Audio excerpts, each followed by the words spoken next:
Welcome to WebMD's Ask the Pharmacist.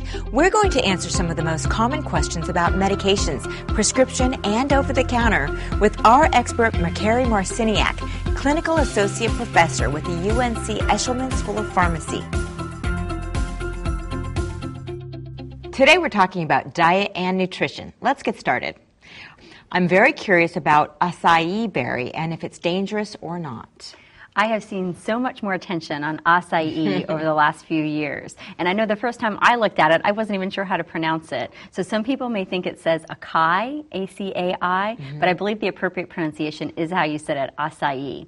And you'll see acai added into a lot of different products, maybe juices or things that you might drink or eat, but it also can be available in pill format. So acai is very safe. And people have recommended it to be used as an antioxidant for general health, but maybe potentially for weight loss as well. Now, there's not a lot of efficacy for its use in weight loss. So I think if you're looking for it to be your natural pill that might cure your and be able to help you lose some weight, I'm not sure if you'll get too much benefit from that. But it is very safe and should not be a problem to take in a supplement format or in your most common food and beverages. My doctor says I'm obese. What are the diet pill options for me, and do they really work? So I know diet and weight loss is definitely a topic of much concern to many Americans out there. There are some prescription medications that can be used for weight loss, and there's some other over-the-counter products as well. On the prescription side, many of our products are stimulant medications, and they may help to lose weight, and that could be an option for somebody who is obese. And there are healthy options available over the counter as well. One probably common product is Aloe. That's really the only FDA-approved over-the-counter product for weight loss. And there are a lot of other herbal and dietary supplements that have been marketed for weight loss, but probably many of them don't have a lot of data to show that they're very effective at weight loss.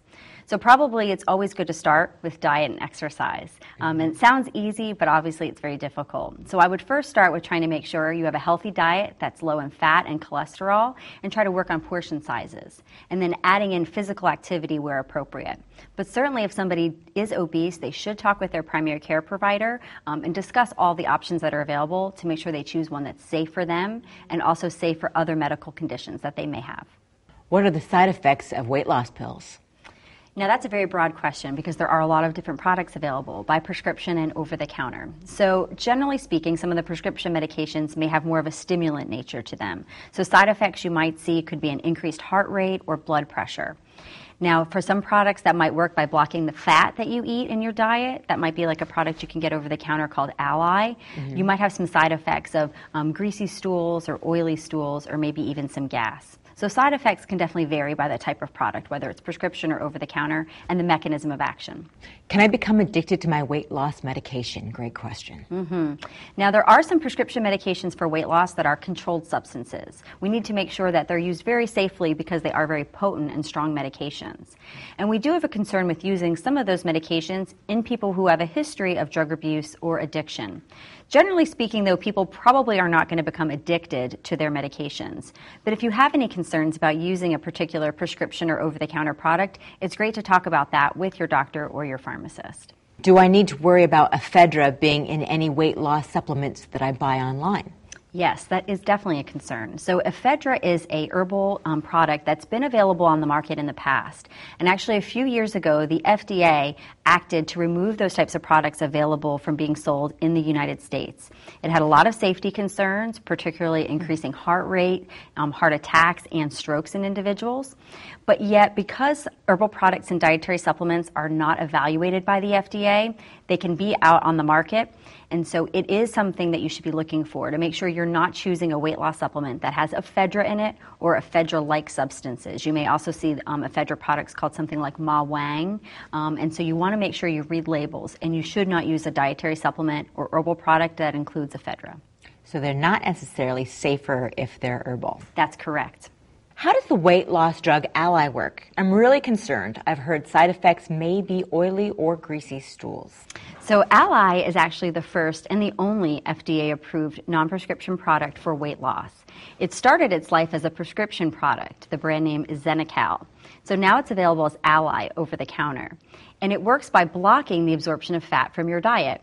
So that might mean that then you might have some side effects of greasy or oily stools because the fat is not being absorbed by your body. Instead, it's coming out through your bowel movements. Now, that is not very pleasant. However, it can be a good marker for some people. So if you eat less fat in your diet and really follow the guidelines of a low-fat, low-cholesterol diet, you should have less of those side effects of oily or greasy stools. Can I double up a dose of my weight loss pill if I missed one? So it is never a good idea to double up a dose of a medication. So if you missed your dose, best is to kind of wait to the next time that you're taking that medication and go ahead and just consider that a missed dose. You never want to double up if it's too close to the time you would have taken that medication. That's a good recommendation for weight loss pills, but also for anything else you might take, prescription or over the counter. Is the side effect of the diet pill phentermine massive headaches? So headache can be a side effect of phentermine. Massive headaches, maybe not so much so. So I think I'd want to ask this person a little bit more questions about the headaches they're experiencing. A minor headache may be a side effect, but if it was very concerning, severely painful, or has been going on for a long time, then I definitely want to encourage that patient to talk to their healthcare provider. There may be something more serious going on, but definitely a headache could be a side effect of phentermine. Okay. Do diet pills interact with depression and bipolar meds such as Wellbutrin and Geodon?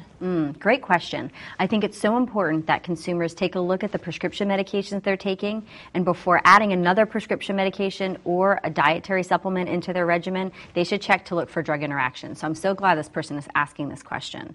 So for most of the products available out there, it is probably safe to take Wellbutrin and Geodon with any of the prescription or over-the-counter products for weight loss. But there are a lot of options out there, and so I would want to make sure that they did talk with their primary care provider first, who was managing all those medications, to make sure that the one they were choosing for the weight loss is the best choice for them. Is it safe to fast while taking prednisone? I also take Advair and Spiriva.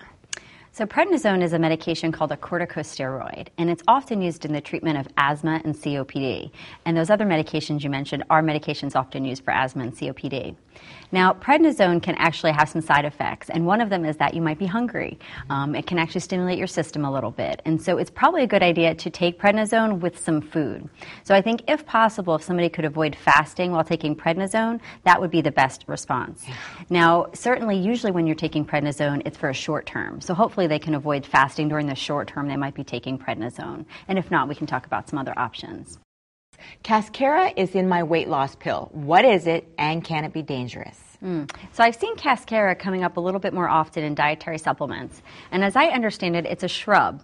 And it's the bark of this shrub that's broken down and used as the medicine. Now, there's not a lot of evidence to say that Cascara is effective for weight loss. There's just not enough studies out there. But I understand that it's relatively safe, so probably won't have a lot of concerns with other prescription or over-the-counter medications someone might be taking. But it may not be very effective. So it's not one of the ones that I would typically recommend for somebody looking to lose weight. I see that aloe is in my diet pill. I thought that was for wounds. Is it safe and does it work? Good question. They're right. Aloe has been used for centuries in wound healing. You probably remember using it on your skin. Of course. And you can use aloe in a supplement form as well. Now, in the supplement form, though, it is not effective for weight loss. There really is no evidence to show it's helpful. And some formulations of aloe that can be available in a supplement form actually may be unsafe. It may cause a lot of side effects, particularly at higher doses. So I would not recommend taking aloe as a supplement to help for weight loss, but you still can continue to use it topically to kind of help with wound healing. Dandelion, guarana, and other herbal diuretics, are they safe and will they help with my weight loss? Well, you can see there's a lot of products available over the counter for weight loss, a lot in the herbal supplement and dietary supplement categories. So you name them, they're out there. You've already addressed a few. Dandelion, guarana. Many of those products, though, don't have a lot of evidence behind them. So I can say for all of those options, they're probably not the most effective options. There's just not enough studies right now to say that they'll be helpful for you. And some of them may have side effects or could interact with other prescription medications you might be taking. So I think I would not recommend many of those options you just suggested for weight loss, but instead maybe encourage somebody to talk to their doctor to see if there's a safer prescription medication or maybe a different non-prescription product that could be helpful. I saw a report about raspberry ketone on TV.